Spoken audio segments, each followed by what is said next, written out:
আপনারা সকলেই জানেন যে এসএসসি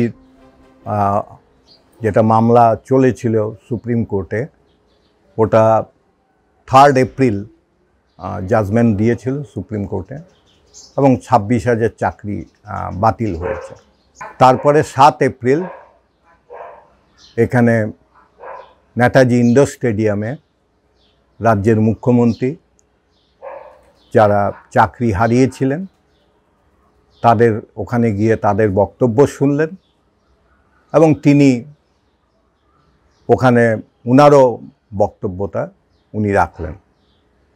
তো আজকে আমরা এটা নিয়ে আলোচনা করব যে সরকার যে স্টেপ এখন অবধি নিয়েছে সেটা কি মানে সাফিসিয়েন্ট স্টেপ নিয়েছে নাকি আরও অন্য কোনো স্টেপ নিতে পারত।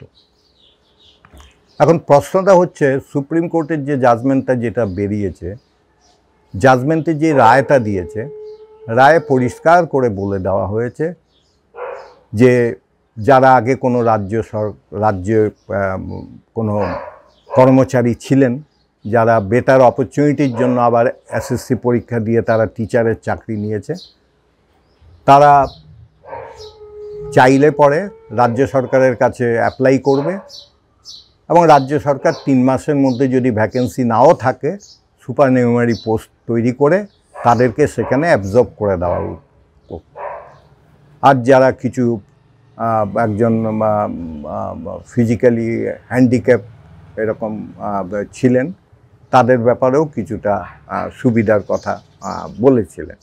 এছাড়া যারা আছেন তাদের থেকে যারা বলা হয়েছে যে এরা যোগ্য টিচার তাদেরকেও পরীক্ষায় বসতে হবে এবং উইথ নট অযোগ্য টিচার, মানে অযোগ্য টিচাররা পরীক্ষায় বসতে পারবে না। এবং বলা হয়েছে যারা অযোগ্য টিচার তাদেরকে টাকা ফেরত দিতে হবে 12% সুদ সহ, আর যারা যোগ্য তাদের জন্য একটা কথাই বলেছে, তারা পরীক্ষায় বসতে পারবে এবং পরীক্ষাটা রাজ্য সরকার যত তাড়াতাড়ি পারে এটা যেন কমপ্লিট করে নেওয়া হয়। তো সুপ্রিম কোর্টের এই জাজমেন্ট পাওয়ার পরে রাজ্য সরকার কী স্টেপ নিতে পারে? এখন স্টেপ একটা নিতে পারে যে সুপ্রিম কোর্টের যেটা আছে সেটাকে তো ইমপ্লিমেন্ট রাজ্য সরকারে করতে হবে। রাজ্য সরকার তো বলতে পারে না, কারণ এটা সংবিধানে নেই যে সুপ্রিম কোর্ট যেটা জাজমেন্ট দেবে সেটাকে আপনি মানবেন না।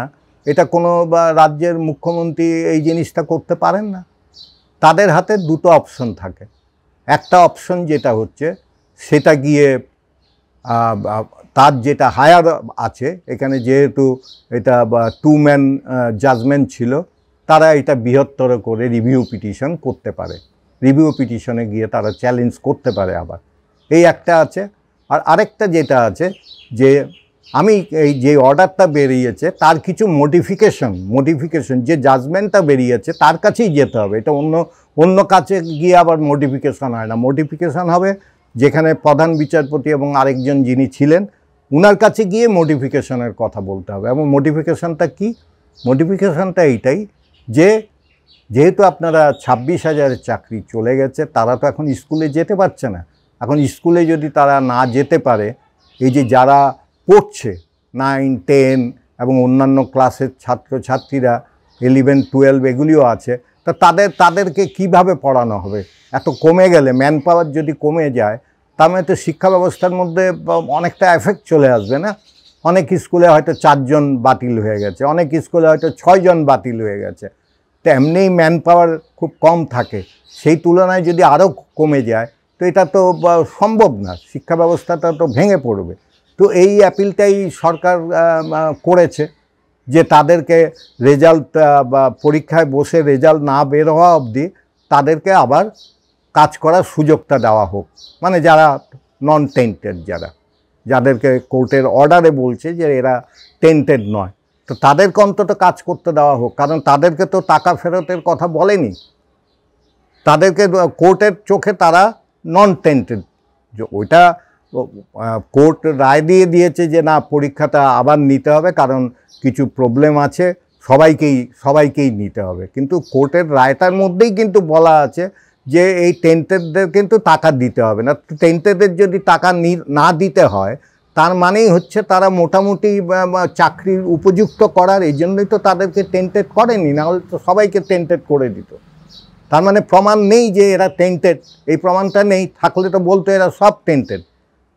এখন প্রশ্নটা যেটা হচ্ছে গিয়ে যে রাজ্য সরকারের যেটা স্ট্যান্ড, যেটা করা, প্রথম দেখা যে তাদেরকে এই কাজটা করাতে পারে কি না। কোর্টের কাছে আবেদন করবে, যদি কোর্টের কাছে আবেদন করে যদি কোর্ট বলে হ্যাঁ ঠিক আছে আপনারা যত তাড়াতাড়ি পারেন এটার পরীক্ষাটা নিয়ে রেজাল্ট আপনারা বের করুন, তারপরে অ্যাপয়েন্টমেন্ট দিন, এবং সেইভাবেই এটা চলবে।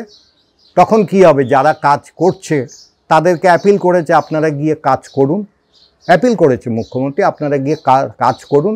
হ্যাঁ, উনি বলেছে ভলেন্টিয়ারলি এখন করুন। এখন উনি ভলেন্টিয়ারলি বলতে পারে, উনি কিন্তু এই কথাটা বলতে পারেন আপনারা যান আমি বেতন কালকে দিয়ে দেবো, এটা বলতে পারে না, কারণ সুপ্রিম কোর্টের জাজমেন্টে কোথাও বলা নেই যে উনি গিয়ে কাজ করুক বা এটা করুক। এটা ক্লারিফিকেশন চাইছে। ওনারা যদি বলে দেয় যে হ্যাঁ কাজ করুক, তার মানেই আমি স্যালারি দিতে পারবো, এটা পরিষ্কার। এখানে তার ভেঙে বলার কিছু নেই। এবং শিক্ষক যারা, তারা এই জিনিসটা বুঝতে পারছে। এটা এমন নয় যে শিক্ষক তারা কিছু জানে না, তারাও তো শিক্ষিত, সমাজের শিক্ষিত শ্রেণী, তারা প্রত্যেকটা জিনিস জানে। এবং রাজ্য সরকার যে স্টেপটা নিয়েছে, প্রথম স্টেপ হচ্ছে আমি এদেরকে আরও কিছুদিন কাজ করাতে পারি কিনা, এটা হচ্ছে টপ প্রায়োরিটি। সেকেন্ড হচ্ছে গিয়ে পরীক্ষা হওয়ার পরে তাদেরকে কিভাবে আবার নিযুক্ত করা যায় সেটা নিয়ে চিন্তাভাবনা। রিভিউ পিটিশনে যাওয়া, যদি রিভিউ পিটিশনে কেসটা সরকার জিতে যায় তবে তো সেটা আলাদা কথা, তখন তো এমনি চাকরি করতে পারবে। এখন তো কোর্টে তো 3 মাসের মধ্যে জাজমেন্ট দেবে না।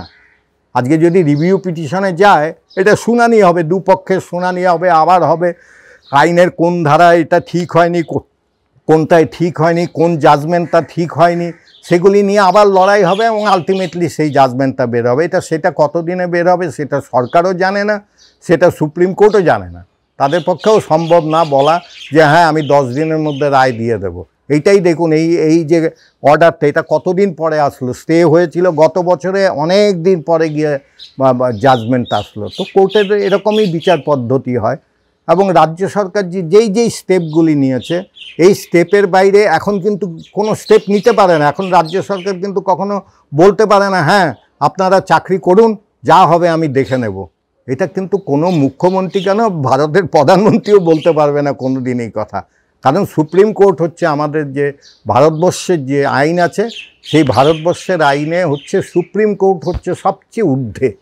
ওনারা যে ডাইরেকশন দেবে সেই ডাইরেকশন প্রতি পদে পদে পদে পদে মানতে হবে। এবং জাজমেন্ট যেটা দিয়েছে সেটাকে চ্যালেঞ্জ করার জন্য আপনি রিভিউ পিটিশনে যেতে পারেন, এবং অর্ডার কিছু মডিফিকেশনের জন্য সেটা এই যে দুজন যে শুনেছে সেই বেঞ্চের কাছে গিয়ে আবার আবেদন করতে পারে যে আমাকে অন্তত এই রিলিফটা দিন, যতদিন অবধি পরীক্ষার রেজাল্ট না বের হয়। সেটা তো আর একদিনে হবে না, অনেক ছেলেমেয়েরা পরীক্ষা দেবে, লক্ষ লক্ষ ছেলেমেয়ে পরীক্ষা দেবে, সেটার ইনফ্রাস্ট্রাকচার, সেটার ব্যবস্থা, সেটা তো একদিনে সম্ভব না। এটার জন্য কিছু সময় সরকারের লাগবে। সেই জন্য বলেছে যে আপনারা অ্যালাউ করুন যেন এরা গিয়ে স্কুলের কাজগুলি করতে পারে এবং শিক্ষা ব্যবস্থা যেন ভেঙে না পড়ে। তো রাজ্য সরকার আজ অবধি যেই কাজটা করেছে, এর বাইরে ঠিক এই মুহূর্তে কিন্তু এক্সট্রা কোনো কাজ কিন্তু করা সম্ভব না সুপ্রিম কোর্টের জাজমেন্ট অনুযায়ী। এবং সুপ্রিম কোর্ট যদি কোনো কারণে এটা বাতিল করে দেয়, সরকার ডেফিনেটলি অন্য কিছু ভাববেন, অন্য কিছু করা যায় কি না সেটা দেখবে, দেখে আলটিমেট ডিসিশন নেবে। কিন্তু এই মুহূর্তে আজকের ডেটে যদি আপনি মনে করেন এইটাই হচ্ছে গিয়ে বেস্ট ডিসিশন নেওয়ার কথা। আজকে উনি বলেছেন যে আপনারা যান গিয়ে ভলেন্টিয়ারলি চাকরিটা করুন। অনেকে বলছে শুনছি ভলেন্টিয়ারলি কেন। একটা কথা ভুলে গেলে চলবে না, অনেক স্টেটে যখন করোনা হয়েছিল টিচারদের মায়না দেয়নি, রাজ্য সরকারের মায়না দেয়নি, এরকম অনেক জায়গা অনেক স্টেটে এটা হয়েছে। কিন্তু পশ্চিমবঙ্গে কিন্তু 1 তারিখে প্রত্যেকের স্যালারি ক্রেডিট হয়ে গেছে, সে টিচারই হোক বা রাজ্য সরকারের এমপ্লয়ি, অন্য রাজ্য সরকারের এমপ্লয়ি হয়। কিন্তু ক্রাইসিসের সময় সবাইকে এগিয়ে আসতে হবে। ক্রাইসিসের সময় ওইটাকে রাজনীতি করলে এটা কিন্তু কোনো দিন সলভ হবে না। এই জায়গায় একটাই কথা, আজকে সুপ্রিম কোর্টের যে জাজমেন্ট বেরিয়েছে সেইটা মেনেই এখন অবধি যেটা করার সেই স্টেপটাই কিন্তু সরকার নিয়েছে। পরবর্তী সময়ে দেখা যাবে কী হয়।